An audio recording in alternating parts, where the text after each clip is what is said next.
Shalom, saudara yang dikasihi dalam Kristus Yesus. Dalam renungan sebelumnya, kita melihat bahwa Nuh mendapat kasih karunia di mata Tuhan.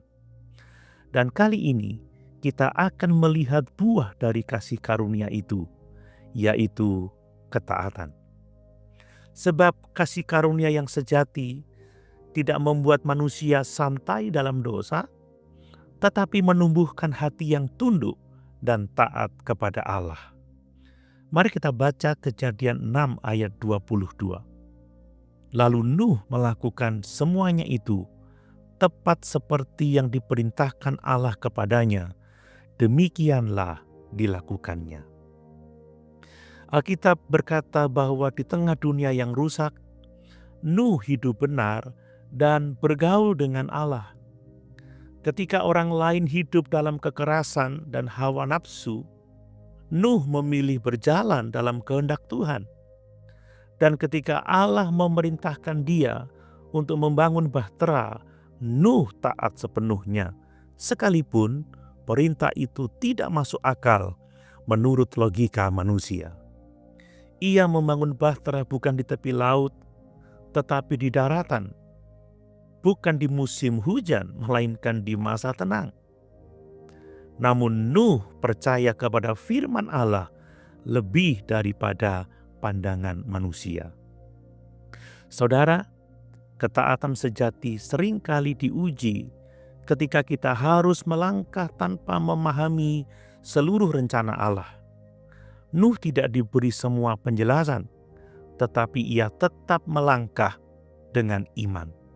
Itulah sebabnya Ibrani 11 ayat 17 berkata, karena iman, maka Nuh dengan petunjuk Allah tentang sesuatu yang belum kelihatan, dengan taat mempersiapkan bahtera untuk menyelamatkan keluarganya.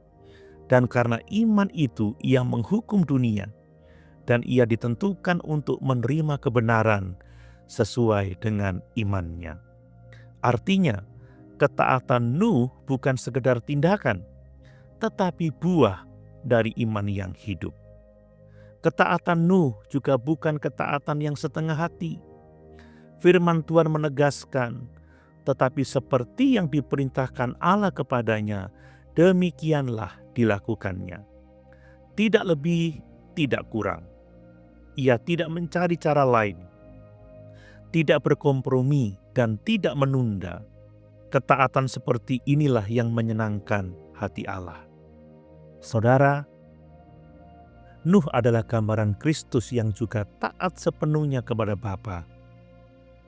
Seperti Nuh membangun bahtera untuk menyelamatkan keluarganya, Kristus taat sampai mati di kayu salib untuk menyelamatkan dunia. Filipi 2 ayat 8 berkata, ia telah merendahkan dirinya dan taat sampai mati, bahkan sampai mati di kayu salib. Melalui ketaatannya, kita yang dahulu binasa, kini diselamatkan. Ketaatan Kristus adalah dasar keselamatan kita, dan ketaatan kita adalah respon kasih terhadap karyanya. Saudara, di zaman ini, Tuhan juga memanggil kita untuk hidup seperti Nuh, taat di tengah dunia yang menolak kebenaran.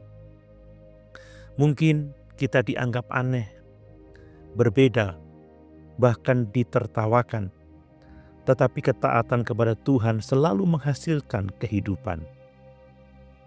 Bahtera keselamatan kita hari ini adalah hidup yang dipenuhi oleh iman kepada Kristus dan ketaatan kepada firman-Nya.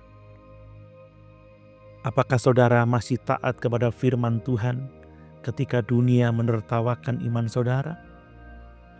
Apakah ketaatan saudara lahir dari kasih kepada Kristus atau hanya karena kewajiban agama? Mari kita berdoa.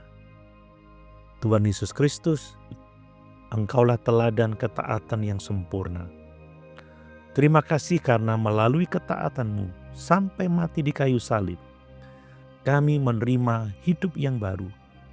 Ajar kami untuk taat seperti Nuh, setia melakukan kehendak-Mu walau dunia tidak mengerti. Tolong kami agar tidak hanya menjadi pendengar firman, tetapi juga pelaku yang setia. Jadikan hidup kami bahtera kecil yang menyelamatkan banyak orang melalui kesaksian iman dan ketaatan kepadamu.